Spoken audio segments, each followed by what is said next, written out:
Are we live? Is this thing on? Hello? Check. Yes, we are live. Look at that. What's up, everybody? Happy Friday. We made it to the end of the week. Spencer Israel here with the one and only Steve Straza. Doing this show that we started doing last week, we're calling CRL, Chart Request Live. Actually, you know what? Before I go any further, if the volume is good, if you can see me, if you can hear me, just like let me know in the chat, just so I know we're all good. Because I know last week I was on mute for like the first minute and I had no idea. So just like I'm watching the show on YouTube as well. So just let me know in the chat how we're doing. If I sound good, if I look good. I know my hair is a mess, but whatever. Steve, how you doing today? So if this is Chart Request Live, that would make you the FinTwit version of Carson Daly. I mean, you said it, not me. So I don't know, but I think we're all good. So here's the plan for this show is very casual, very free formed. We have a list of tickers that are on our mind to discuss, but the main purpose of the show, hence the name, is for you to drop tickers in the chat, and we will go, as Steve is on Twitter right now, and then we will go bring those tickers up on the screen live and just give you our thoughts. I mean, Steve will give you his thoughts. I'll just try to sound smart next to Steve. But I'm seeing we're good. So let's start us off here. Let's get through a few of mine, and then we'll go to the chat. So if you have any tickers, drop them in there, and we'll run through them. Let's just start with like what's top of mind today, Steve, which is European banks, right? Your bank crisis is on, it's off, it's on, it's off. I don't know which it is anymore, but we'll start with Deutsche Bank. That's probably the top of mind today for everyone. So let's pull DB up here. This is Deutsche Bank. You know, some of these charts are already going to be marked up, and that's good. That's just fine. Yeah. So coming into last year, peaked out February 2022, you know, nasty drawdown, more than 50% drawdown to the lows of last fall. And then it retraced more than 62% of that bear market, right? Just earlier this year, peaked out February 1st, right? Typically, when you retrace 62%, of a move, you're going to go on to retrace the full 100. Didn't see that here at all. Instead, we got a really nasty failed breakdown or failed breakout, right? Could circle that. We call that the oops move right there. Crumbled back to the 38.2. Now this thing is heading back to these lows, right? We really want to watch the lower bounds in banks in general. Another thing that stands out on this chart to me is momentum's oversold. Not something we tend to see in uptrends. I'm looking for Deutsche Bank to revisit these lows here. Call it seven and change. Can you do me a solid? Can you go back to like 2017 or whenever it was when Deutsche Bank had that first crash? You remember that? And everyone's like, "Oh, this is the end of Deutsche Bank," and it wasn't. What year was that? 2017, 2018? I think it might have been earlier. I mean, their problems began during the European sovereign debt crisis. You know, yeah. I mean, this chart has been, we talk about how, you know, Credit Suisse was destined to fail. You know, this regional banking crisis in the US is just kind of what sent them over. You could say something similar about Deutsche Bank. So how has this stock done since the financial crisis highs? We're in a 94% drawdown. So this is a stock that's already being priced for bankruptcy or zero or some sort of potential collapse, right? And you could say the same thing about Credit Suisse. These charts zoom out on whether it's Deutsche Bank or Credit Suisse. They've just been moving steadily lower for over a decade now. Yeah, I mean, the trend is your friend and the trend is down. To keep it simple. All right. Let's do one more in this area. We'll do one more European banks and then we'll move on. Let's look at Barclays. I think when most people think of the big European bank stocks, it's Deutsche Bank, it's Barclays, and I guess that now UBS would be in that group. But throw BCS there. and let's see how that's doing. So again, when you zoom out enough on a chart like this, right, they're all ugly, right? So there's your pre-financial crisis highs in the 60s. Now today we're at about 6, right? So the stock's a tenth of what it was last crisis. At least with this one, with Barclays, unlike Deutsche Bank, there's a logical level where we can kind of step in and at least define our risk right here. When I say logical level, it's a logical level you could use it on the short side or the long side, right? With something like this, I'll throw on a long-term moving average. On the weekly, we're sideways. On the daily, we're probably sideways too. Yeah, right. So I think you could play it off of this, 675 level.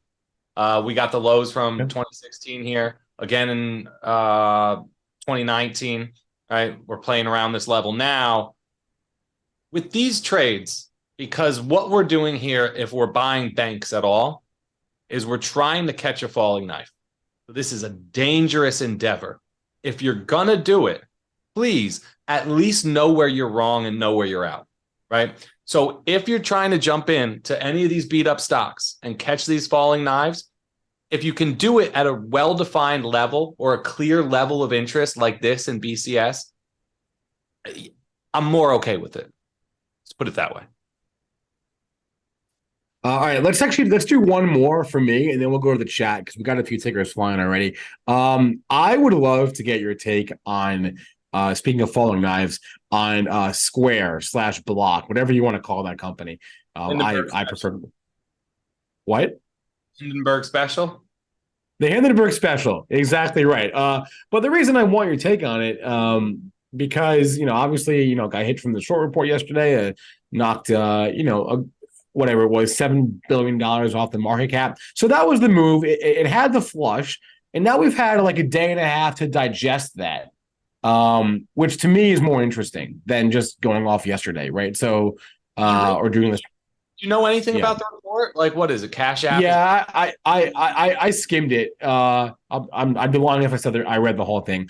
The general gist of it was there is basically no regulation, no KYC. There's like no nothing with regards to Cash App, and it's a wasteland of fraud and scams. Was the general gist of the report. The way you assess the legitimacy of a short report, you see how the stock reacts, and it takes time, right? You want to give it at least a day or two because these reports are very long. I didn't look at it, Spencer, but I'm sure it was at least 50 pages if I've seen these in the past. They tend to be very long form reports, a lot to kind of go through. Listen, it's a business. These short sellers, some of them are very good at it. You do want to take them seriously. We just had somebody coming after all these crypto banks and Binance, a very well-known short seller who was very right. So if you do pay attention to the right ones, I think there's something here. With Square, I know nothing about the fundamentals. I prefer PayPal, but this is just a range, right? So how do markets trend? They trend up like we did in 2020 and early 2021. They trend sideways like we did for most of 21 here. And then they trend down and then they go back into a transitionary period of sideways, right? So we're coming off of a downtrend. You see the 200-day flattening out here and moving sideways. And this is just very much a range-bound market. We're back at the lower bounds. There's no, massive breakdown here. The stock was trying to make progress, right? Head back to the upper bounds here. The short report this week sent it lower by about 15%, right? Now, back at these lower bounds called 55, even so far as 52, 51.50 to the downside. If we're below there, this one, significant risk of further downside. Not quite oversold, but we probably get there in the coming day or two. Well, one more thing I want to add is if you're going to drop a ticker in the chat, that's great. But it would be even more helpful if you, in addition to the ticker, if you give us your time horizon. Because, like, for example, in investing heavy wants us to bring up Silvergate, SI, totally fine, right? We're down to bring up any chart. But give us your time frame, right? Are you looking at a trade for a day or a week, or is this a longer term thing for you? Where is your head at with regards to each ticker? It would help us a lot in the chat. So Silvergate, investing heavy, ask for it. It's up today with the rest of crypto, I guess. So that's something. But yeah, Steve, what say you here? Nothing. It's over. Nothing.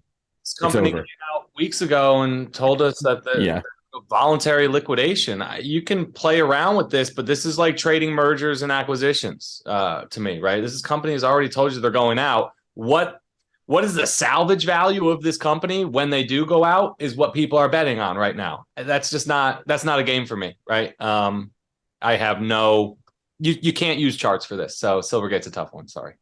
Okay. All right. A few more here from the chat. Alex is asking for LNTH, which is not one that I know. Is that even a ticker? LNTH? Yeah. Antheus no, Holdings.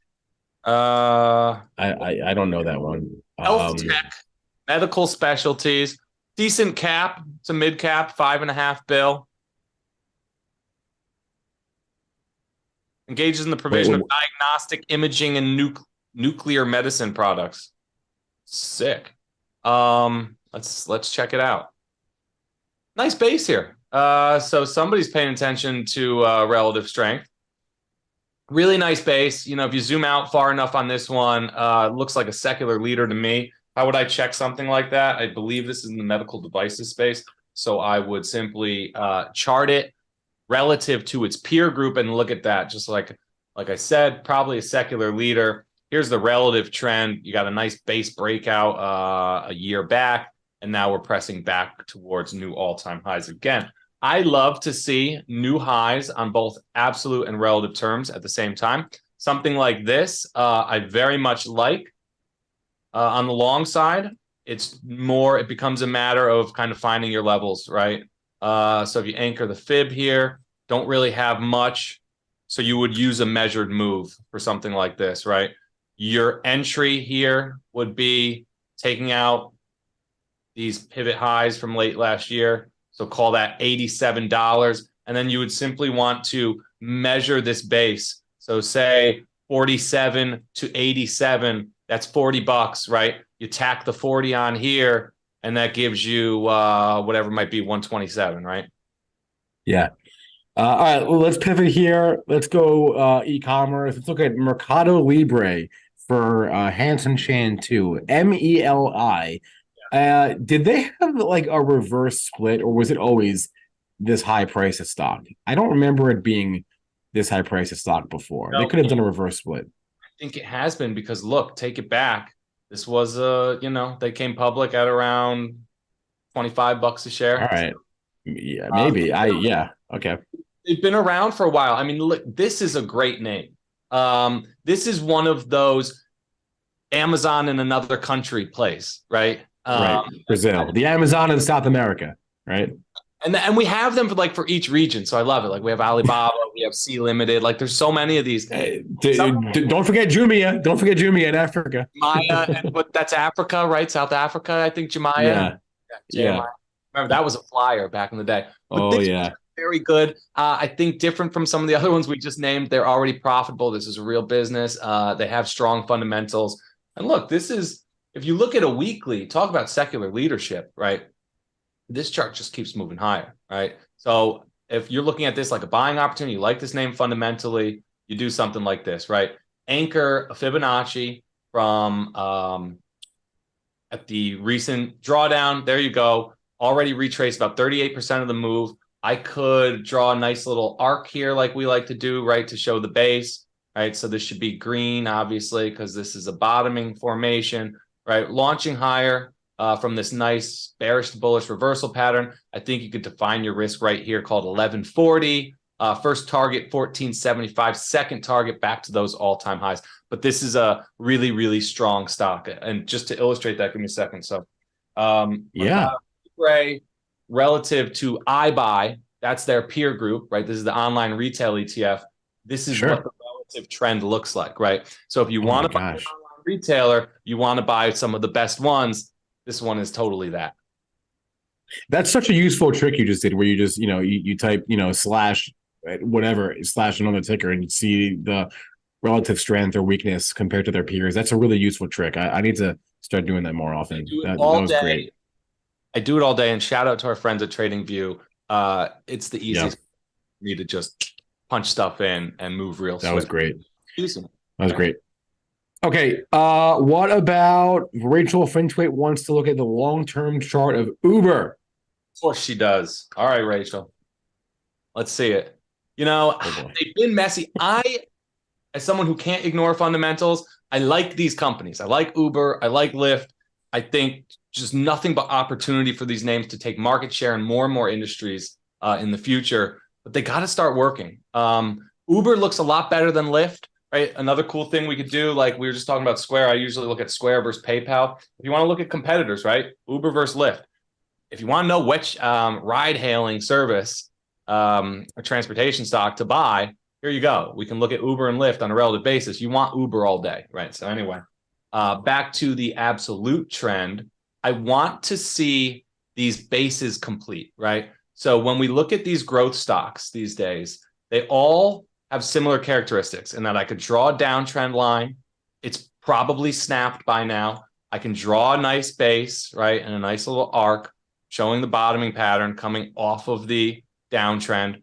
I can show you a 200-day flattening and curling higher like it is here. But what you really want is then a clean level at the upper bound, something that you could call the breakout level of the base, right? So for here, again, we draw with crayons and not pencils or highlighters even. I would draw this somewhere in the 33.50 to 36 range even, right? As high to what's so special about that range? Because I have price memory here, right? So boom, really like that. Right. Big stick guy. Volume at price indicator. I could illustrate it better. But there's some memory here, right? We want to get through this zone and we want the trend to very clearly have transitioned. By that, I mean, I need to see higher highs, higher lows, higher highs, higher lows, at least 2 or 3 of them. So we're getting there. Call this a breakout. If you're a little bit more conservative, you want to wait and buy after we get above these pivot highs from February, these year-to-date highs, 37 and change. You know, if you're a little bit more aggressive, you could jump this one, I would say, at the August highs. Both are really key levels. When we look at a lot of these tech stocks, XLK, for example, we want those August highs, right? Most tech stocks are not back. Here's the NASDAQ, not back at those August highs yet. Uber already is. In fact, Uber had a higher high in February. So you could use either one. They're both really nice signposts, the year-to-date highs and the August highs. All right, let's move on here. We got a few minutes left. Let's look at Benjamin is asking about XBI, and he's looking at a bullish risk reversal in May on XBI. So moving to biotech here. You know, yeah. So that's a high risk trade. So I had this one marked up. You see this? This is when patterns fail. This was already marked up. This is like a inverted complex head and shoulders, they call it. I call them round patterns. You know, I call them reversal patterns, but that's the textbook answer. It's an inverse complex head and shoulders, right? So we got the trend line here, a couple touches on it, came right back to it, failed miserably. And then the way you would look at this for confirmation on a head and shoulders, right? When a head and shoulders fails, you might say, oh, it failed here in February when it didn't resolve higher. No, the failure or the confirmation of that failure, rather, comes on a violation of pivot highs or lows. In this case, it was the pivot lows from September at 75. If, I'm sorry, I forget the person's name who requested this one.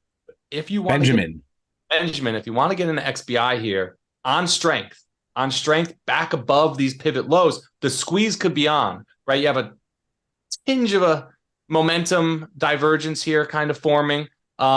Maybe you get a squeeze, but really for me, got to be back above 75. Got to be back above those pivot lows if you're going to get that squeeze move. Otherwise, I see this one just dripping lower back to these lows from last year. Like using the S word is you're playing with fire with the S word there, the squeeze word. If you have any takers for us, drop them in the chat. Brett Schaffer is asking us, or asking you, to talk about Coinbase. What can Steve say about Coinbase that he hasn't already said about Coinbase 15,000 times? For the record, Steve, I'm with you. I'm a customer of Coinbase. If I had to pick one, it would be Coinbase. Yeah. I listen, and that's anybody you talk to. Anybody who's in crypto and knows anything about anything, we like Coinbase. We're all happy. We're all satisfied customers. We're not all sitting here hating this company like the SEC. What I could say new about Coinbase that I haven't said yet is Leave these guys the hell alone. Issued a Wells notice this week. I mean, what a disgrace. The SEC, these guys have come to Capitol Hill hearing after hearing.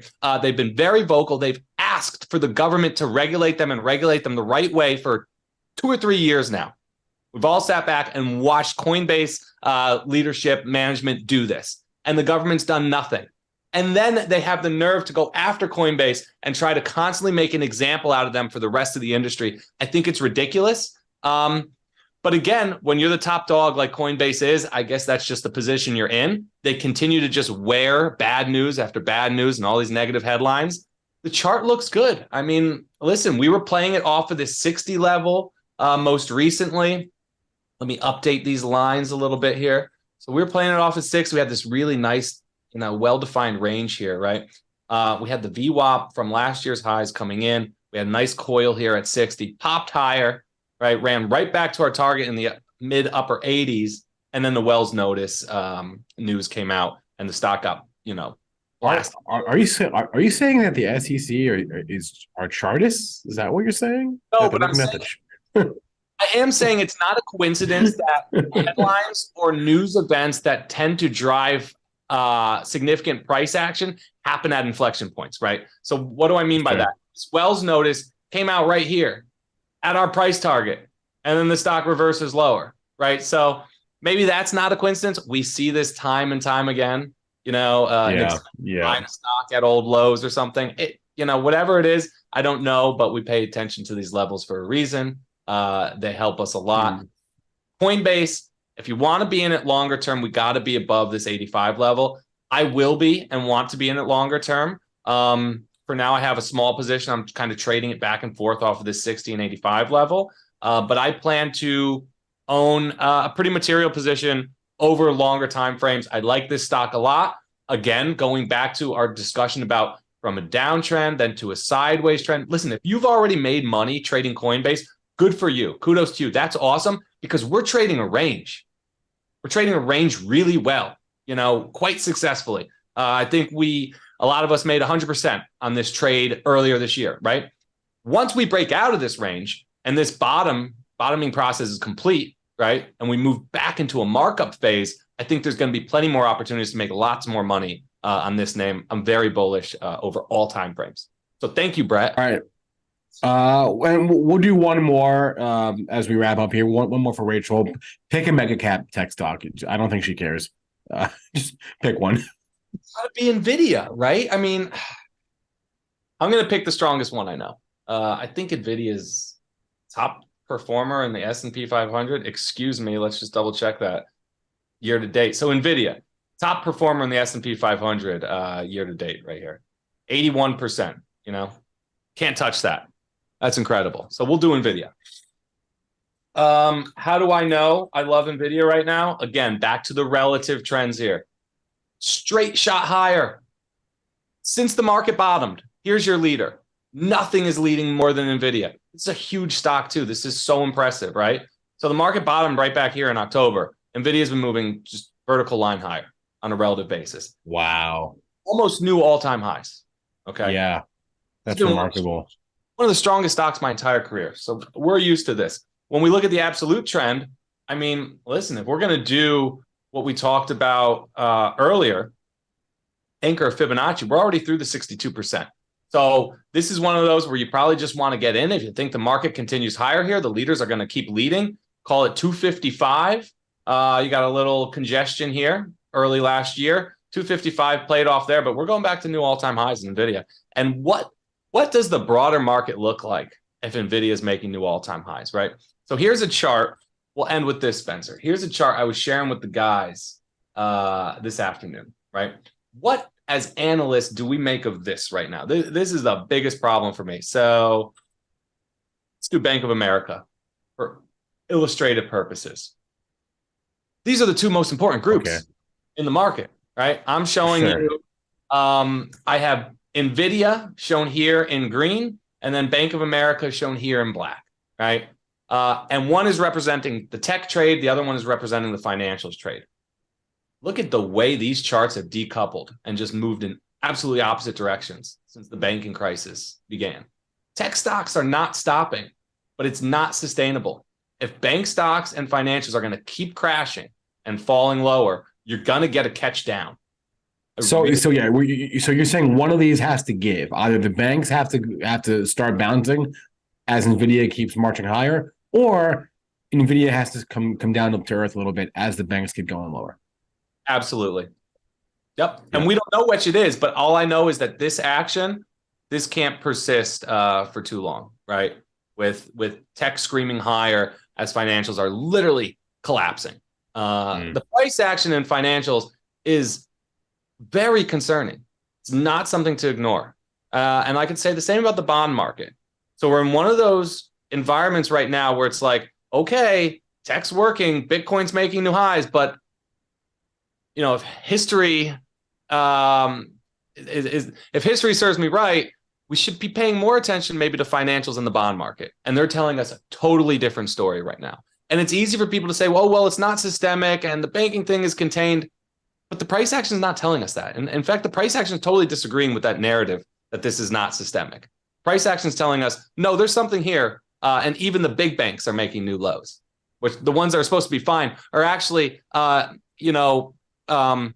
benefit from this whole crisis, right? They're supposed to be taking on new deposits and new customers. Then why are they making new lows too? Why is Bank of America at new multi-year lows? It's not adding up to me. The market's concerned about something, and the bond market is also concerned. So tech stocks, if they keep rallying, the banks are going to need to stop falling. All right, that's a great place for us to wrap up for today. I'm going to say this again, as I mentioned on our spaces earlier in the week. We are going to be launching Steve Straza's new product, the Straza Letter, in the coming days and weeks. We're going to launch it in beta for free in beta mode. If you want to get the beta version of Steve's product for free before we really go out and launch it to the public and start charging for it, if you want the free beta version, just email us. The email address is questions@stockmarketmedia.com. I'll put in the chat right now. Here, 1 second. I'll put in the chat. Questions. I want feedback. I want to know if the people like it. I want to know what we're working with here. But no, I'm very excited about the new product. We're going to do some fusion analysis. Email us, and when we throw it into beta, you'll get it. And give Steve feedback, give us feedback, and then we'll go from there. But thanks for watching, everyone. Drop us a like. Straza, always great talking to you. And an hour and 20 minutes until the close for the week. So it should be a fun rest of the day. Have a great weekend. Talk to you guys later on. Happy Friday, everybody.